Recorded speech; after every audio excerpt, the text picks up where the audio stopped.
Ассаламу алейкум, урматтуу фермерлер, мал чарбачылар, бизнесмендер, инвесторлар, урматтуу туугандар. Ош шаарынын Мады айыл өкмөтүнүн Кызыл Тал айылынан сиздерге даяр ферма бизнесин таптык туугандар.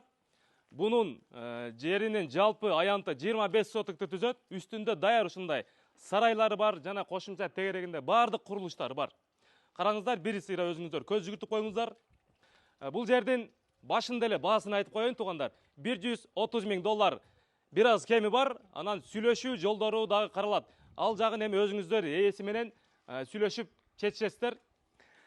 Калган маалыматты улантаардан алдың, жүрүңүздөр, сиздерге сыртынан бул жака келүү даректерине бир сыйра көргөзүп, анан калган маалымат маегибизди улантабыз. Ош тараптан алайды көздөй келе жатканыңыздарда негизги трасса, негизги жол менен келип, Мадынын центрине жетпей, мына ушул Мойдунов Шайназар көчөсүнө сол тарапка буруласыздар. Бурулуп жүрүп, түз жүрүп отуруп, Ошпирим кирпич заводунан дагы өтүп, Кызыл Тал айылындагы ошол жол менен түз жүрүп бара бергениңиздерде ошол сарайга келесиздер. Ал эми бул тарабында элес чайканасы бар, бул жакта арзан дүкөнү бар, кыскасы бул сиздерге ориентирге. Мына туугандар, ошол Кызыл Тал айылына келгениңиздерде, мына мен көргөзүп турган ушул жол менен тетиги талдардын асты менен келе бергениңиздерде арыктан өтөсүздөр. Арыктан өткөндө эле 150 метрдей ушул талдардын асты менен келе бергениңиздерде бул жерде трансформатор бар, мына сол тарабыңыздарда. Бул жакта болсо ошол мен сиздерге көргөзүп жаткан чоң сарай сатылган 25 сот жериндеги ушул жер. Караңыздар. Мына ушул дарбазадан кирип бара беребиз. Киргенде эле бул жагында ушундай сарайга кирерден алдын бул жагын сиздерге бир сыйра көргөзүп коеюн. Жер ушундай стяжкалар менен төшөлгөн. Таза, мындай улай болбойт дегендей. Сарай чын эле чоң экен, караңыздар, өтө чоң экен. Фермерлерге өтө сонун мүмкүнчүлүк экен да. Караңыздар, бул жагынан тааныштыра баштайын сиздерди. Киргенде азыр бул жердин свети жок, бирок ошондой болсо да көргөзүп чыгайын сиздерге. Торпоктордун бул туут бөлмөсү, караңыздар, бардыгына бирден ушундай шарттар, комфорттор түзүлгөн. Ар бир торпоктун астында ушундай пол жыгачтар орнотулган. Көрдүңүздөр, кышында жылуу жумшак жакшынакай жатат да бул жерде. Чөптү, жем-чөбүн жалмап, ушул жерде чоңое берет экен торпоктор. Караңыздар. Негизи шарттар жакшы түзүлүптүр. Үстүндө шыпты караңыздар. Шыпта эми кышка даяр мына теплополистиролдор менен ушундай жылууланган. Кыштан өтө кыжалат болбой жакшы чыгат торпоктор. Бул жагы склады. Арткан буюм тайымдарды бул жака коесуздар. Мына 3 секциядан турган бул канасы, мына жерге келип көрсөк болот бекен. Мына бул жагында мебелдер турат, буюмдар. Бул жагында будайлар, арпалар төгүлүп турат азыр. Бул жагында дагы арпалар бар экен. Эми булар дагы сиздерге калат. Жүрүңүздөр эми бул жагына. Мына ушул навестин астында 500-дүн тегерегинде пресс чөбү бар экен. Бул дагы сиздерге калат туугандар. Алып ошол мал чарбачылыгында керегиңиздерге пайдалансаңыздар болот. Навестин узун турасы 25 метрге, турасы 6 метр, бийиктиги болсо 5 метр. Анан бул жагына келгениңиздерде ошол чөптөрдү майда кылып бере турган ушундай аппарат бул. Демек муну жегенден кийин баягы малдардын астынан эмне деп коет, баягы шекел калбайт. Шекел деп коебуз, сиздерде шекел дейбиз, ошол калбайт. Бул жагында да ушундай дробилкасы бар. Мынакей жүгөрү, макапаяларды, дандар ушундай майда кылып сиздерге обработка кылып берет да. Эми жүрүңүздөр, мына ушу сарайдын ичине кирелик. Бул сарайга киргенде сарайдын узуну 64 метр, турасы 12 метр экен. Анан бунун сырт жагында жайкы немеси бар экен. Анын узуну 74 метрге 13 метр. Аны азыр дагы видеонун жүрүшүндө сиздерге көргөзөм. Келиңиздер, эми деталына бирден көргөзүп чыгайын. Мына бетондон курулган ушундай акырлар, ар бир ошо малдын астына ушундай комфорттор, ыңгайлуулуктар түзүлгөн. Ушундай каркастардан курушуп, ар бир малдын астында ушундай суу идиштери коюлган. Суулар келип турат. Бул жакшы ыңгайлуулук экен да, караңыздар. Мына бардыгында, бул жагында дагы Бұл жағында дағы. Бұл сарайдың дағы потологында деп қоялы. Қышқа даяр мына утепление, жылулықтар қамсыздалған полистирол блоктор менен қараңыздар. Полистиролдор менен. Эми бұл жағынан сарайға екі жағынан кірсек болады. Теги жағынан кіресіздер, бұл жағынан да кіресіздер. Шыққанда бұл жағында ошол бүт қықтарды бұл жаққа алып келіп төгөсіздер, қараңыздар.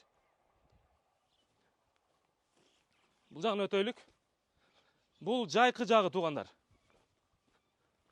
Мынагай. Малдарды жайында соның қылып ушул жақта қармайсыздар. Жүрө беріңіздер. Негизи бұл жерден ээси буга чейин ушу ферма бизнесин өтө дүркүрөтүп жүргүзүп турган экен да, эми азыр туугандар акча каражат өтө керек экен ээсине. Ошондуктан сатууга койгон. Бул ошо зарыл болгондон эле койгон да. Эмесе ушундай ферманы, бизнести дүркүрөтүп улантканга не жетсин? Андыктан сиздер дагы алсаңыздар, дароо эле ишти баштайсыздар да. Сиздерге бул даяр бизнес туугандар. Бул жакта ири малдар турат экен, мына. Ыңгайлуулуктар түзүлгөн, акырларын караңыздар, үстүндө ушундай тосмолор менен жайында ушул жерде бага бересиздер. Анан тети кызыл тосмонун ары жагында торпоктор багылат. Жүрүңүздөр, торпоктордун жайларында бир көргөзүп коеюн сиздерге. Мына.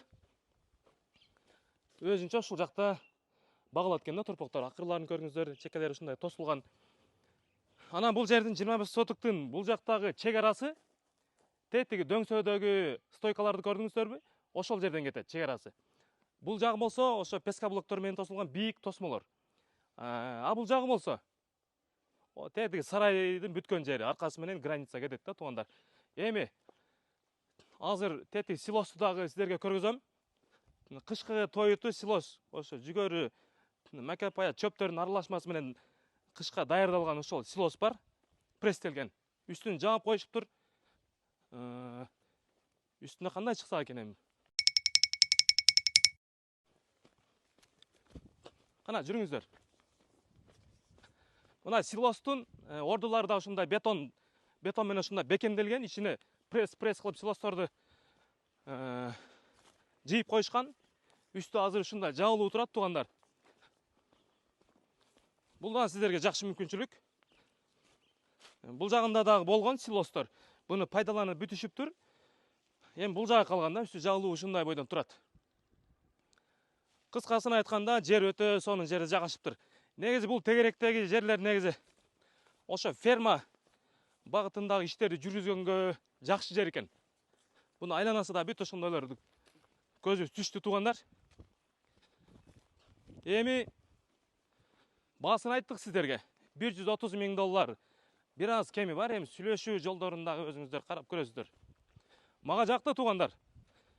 Ири малды кармап, уй багастарбы, мал, жылкы, аттарды багастарбы, бул жерде бардык шарттар бар экен. Электричествосы бар. Анан камера көзөмөлдөрү да орнотулган. Бүт ошол бурчтарында сарайдын. Анан сарайга дагы кирелик. Жүрүңүздөр. Сарайга киргенде мына вентиляциялар да каралган туугандар. Эки тарабынан, төрт тарабынан ушундай айнек проемдору ачылып, вентиляциялары коюлган.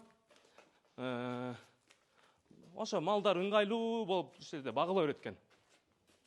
Ар бир малдын астында мына пол, жыгачтан полдор ушундай камсыздалган бул жагында дагы. Кыскасын айтканда бул даяр бизнес экен. Ана мына малдардын астынан агып түшкөн баягы заралары деп коебузбу? Заралары бардыгыныкы ушул жака топтолуп, ушул арыктар менен агып барат экен дагы сарайдын сыртында биз жерге топтолуп, андан ары тетиги жака септикке түшөт экен туугандар, тазаланып. Кандай экен сиздерге жактыбы туугандар? Мындай сарайды, мындай ферма бизнесин колдон чыгарбаш керек. Бүт шарттар каралыптыр. Эмне демекчибиз? Эгер ушу сарайды көргөндөн кийин көзүңүздөргө жылуу учурап, бир аз болсо дагы жүрөгүңүздөр тыз деген болсо, анда туугандар убакытты созбостон дароо эле астында көргөзүлгөн номерлерге чалыңыздар туугандар.